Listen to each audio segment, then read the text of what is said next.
E nós estamos de volta com o programa Primeira Página e hoje estamos conversando com o presidente da FAPESC, o Sérgio Gargione, e também com o Theo Orozco, que é empresário e vencedor aí dessa importante premiação em Detroit, nos Estados Unidos, não é, Theo? Até eu gostaria, a gente vai passar de novo as imagens desse carro, que tem muita gente pedindo aqui para a gente mostrar novamente, e para você explicar um pouquinho mais. A gente falava aqui no intervalo que as pessoas precisam mudar realmente hábitos e conceitos. É parte dessa ideia aí também, já que esse projeto aí é olhando lá para o futuro?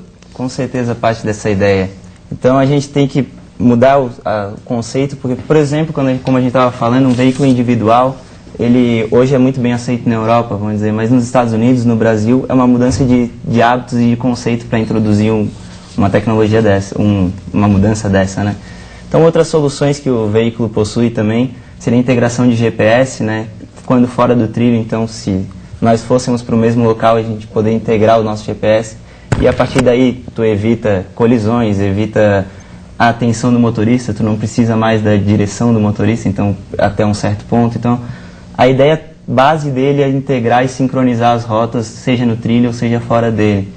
Então são estudos propostos e eu acho que a partir desses estudos se pode chegar a novas soluções e soluções cada vez mais viáveis e de acordo com o que a gente tem hoje disponível de infraestrutura, financeiramente falando. Então acho que é um primeiro passo para, quem sabe, mais estudos e um aprofundamento. E até para a gente entender um pouquinho, né, quanto tempo vocês demoraram para realizar um estudo completo como esse, até para a gente entender como é que é a pesquisa e inovação, que é um processo mais lento, não é de um dia para o outro. Esse processo demorou muito tempo para chegar nesse conceito? Demorou bastante. Ele é um estudo, para ter noção, a Michelin já lançou, antes mesmo de divulgar os novos vencedores, ele já lançou o próximo desafio, para ter tempo, os participantes terem tempo de pensar, né? Então, é um estudo que tu tem que ver muita coisa do que acontece hoje e do que é tendência de acontecer no futuro. Então, e a partir de tudo isso, olhar, sintetizar, enxergar oportunidades e viabilizar essas oportunidades através de ideias, né? Então, ele foi um processo aí de uns 6 meses, 6, 7 meses, virando noites nos últimos dias. E como ele é um projeto conceitual, rápido, né? É rápido.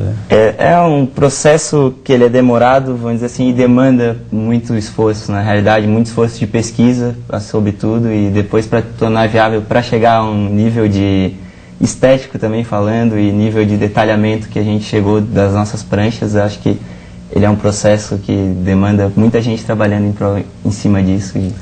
E esse é um carro conceito, né? E a possibilidade, já as pessoas se interessaram, como é que foi até mesmo essa repercussão nos Estados Unidos? Nos Estados Unidos a repercussão foi muito boa, a gente teve algumas pessoas interessadas em conhecer mais sobre o projeto, né? A gente teve até a oportunidade de conversar com alguns nomes fantásticos da história do design automotivo, como Jack Pelnick, que foi 40 anos diretor de design da Ford, foi homem do ano da indústria automotiva, onde a gente se interessou pelo projeto, a gente explicou melhor o projeto, apresentou a empresa que nós temos outros projetos de inovação, como o Kajet, que é o segundo jet ski anfíbio do mundo, e alguns outros projetos de inovação. Fomos finalistas já do Prêmio Ideia, por inovação também, um projeto de inovação para a área moveleira. Então, lá despertou interesse de muita gente que nos procurou para que explicássemos melhor o conceito. Isso é interessante aqui em Florianópolis, em Santa Catarina, não é, professor? O talento realmente desses profissionais, muitos vêm aí de outros estados, mas são formados aqui, não é? A maioria das pessoas que trabalham no projeto formada aqui em Florianópolis, realmente nós temos talentos de sobra aqui. Eu estava lembrando que há 20 anos iniciava a indústria de informática aqui no estado, no governo do Kleinobing. E quando se criou o primeiro parque tecnológico Alfa, no dia da assinatura, ele me disse assim: Sérgio, esse negócio vai dar certo? Eu disse para ele: tarde, agora já tem que assinar e fazer, né? E casualmente hoje a FAPESC fica nesse parque que naquela época local, eu tive o privilégio de ir lá e comprar do seu João Baibai do terreno e fazer o parque, né? E, bom, 20 anos não é muita coisa, mas Santa Catarina, Florianópolis, essa região tem hoje mais de 500 empresas, fatura mais de R$1 bilhão, arrecada mais impostos do que turismo, quer dizer, são coisas que não se pensavam na época. 4 mil empregos, falta empregos, e se criou aqui um cluster de renome nacional, né? Você tem aqui em Santa Catarina o primeiro projeto de veículo, que é o Stark, que é da TAC, né? E você me falava que o Adolfo é conselheiro lá de vocês, uma né? das pessoas que nos incentivam, que é um produto importante, claro, mas a dificuldade toda de avançar nessa direção é que a estrutura industrial está baseada na tecnologia antiga, né? Por mais que você tenha inovações, né, aí você vai discutir custo, então esbarra nisso, porque você tem que ter escala, aí para ter escala não pode mudar muito, então tem que ser o motor do jeito que está mesmo, né? É o estilo Ford, Henry Ford, de fazer padrão mesmo não sendo inovação, porque acaba, né, que um produto inovador fica mais caro. Quer dizer, você vai vender um carro desse hoje, se tivesse que fazer, custa mais do que um de 4 lugares, enfim, que vem da China. Sim. Então as pessoas vão optar por um de 4 lugares e não um individual, que economiza energia e tudo mais, mas tem um investimento inicial ainda elevado. Às vezes o que falta para as empresas é a conscientização de que a inovação ela não é um custo necessariamente, ela é muito mais um investimento, né? Então, tu ser considerado uma empresa inovadora e ter produtos inovadores, tu provavelmente vai estar muito à frente dos teus concorrentes e vai ter ganhos futuros muito maiores que teus concorrentes. Então, às vezes a inovação, ela, nem sempre, mas às vezes ela vem agregada desses custos adicionais, só que normalmente tu tem isso a longo prazo como uma forma de aumentar teu ganho, na realidade, né? Então, o custo-benefício de inovação normalmente ele é positivo, quando uma inovação bem pensada, né? Então, é isso que a gente se propõe na 2-para-1, é pensar a inovação para o cliente. Então, é estudar o mercado dele, estudar outros mercados, estudar a tendência de consumo, tendência da sociedade.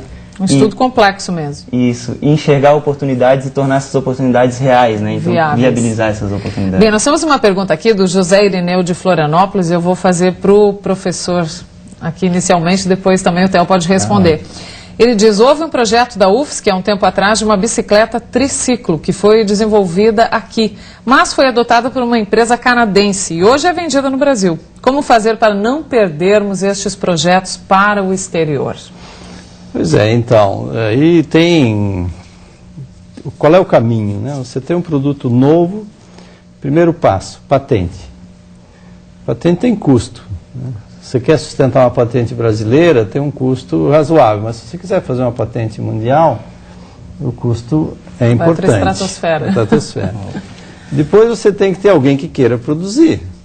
Então, se não há um investidor que pega esse triciclo, transforma em produto e coloca no mercado para ganhar dinheiro, aqui, ou não tem mercado para isso, né? Quer dizer, o consumidor brasileiro ainda não consome o triciclo, então não há viabilidade. Então sobra o projeto. O dono do projeto, que quer ter o seu ressarcimento, ele, quando tem alguém interessado, diz assim, tudo bem, quanto é que paga, pode ir embora, né? Esse mesmo projeto foi feito aqui para o escritório do Theo, né? É um projeto, mas ele estava me dizendo, são vários projetos que ele está fazendo sob encomenda. Então ele é remunerado, quem projeta é remunerado pela função da sua demanda. E assim acontece com o pesquisador também. Muitas das pesquisas que são feitas na universidade e nos centros de pesquisa são de domínio público, ou quase de domínio público, né? Então, quem adotar aquele conhecimento de uma forma inteligente tem, né, condições de fazer o desenvolvimento. Né? É uma pena que isso aconteça. Né? Com certeza, eu concordo com tudo que foi dito e digo mais, eu vejo que o design vem justamente para contribuir com que não tenhamos, a gente não perca a tecnologia desenvolvida internamente para o setor externo. Então o design é como se fosse um beneficiador do produto, né? Então, ao invés de nós pegarmos a tecnologia, vendermos para uma empresa de fora que vai beneficiar esse produto e vender, né? Beneficiar, que eu digo, tornar esse produto mercadologicamente falando viável. Então o design interno, ele vem justamente para isso, para pegar essa ideia, tornar ela viável, como o professor falou, ver se existe mercado para ela, ver como se adequar a esse mercado, como nós vamos entrar nesse mercado, tornar ele viável, essa ideia viável, e vender internamente. Então, como o professor falou, a gente precisa de um mercado consumidor e precisa descobrir quem é o mercado consumidor e como a gente vai atender. Professor Sérgio, estamos encerrando aqui o programa Primeira Página, então eu gostaria que o senhor deixasse um recado para as pessoas. O que a gente pode esperar, então, deste governo na área de pesquisa e inovação? Bom, o que nós esperamos é dar continuidade ao que já vinha sendo feito, né? A administração anterior do professor Delmário na FAPESC foi ótima. nós queremos dar prosseguimento. Existem metas de fazer o processo mais simples para quem toma o dinheiro, o processo menos burocrático. Outra é fazer a tecnologia, o conhecimento mais popular, quer dizer, vamos decodificar um pouco isso, que normalmente fica na comunidade científica um linguajar que o povo não entende, ou o formador de opinião não entende. Então nós queremos... levar essa informação e os meios de comunicação são essenciais, né? E exemplos como esse. E com isso, então, valorizar a pesquisa, né? Então, tem muitas frentes por aí. E a gente vai ficar acompanhando aqui de perto. Pode cobrar. Obrigada pela presença de vocês. Obrigado, parabéns, Theo, pela grande premiação nos Estados Unidos. E obrigada também pela sua audiência. Nós voltaremos amanhã às 7h20, ao vivo. Até lá.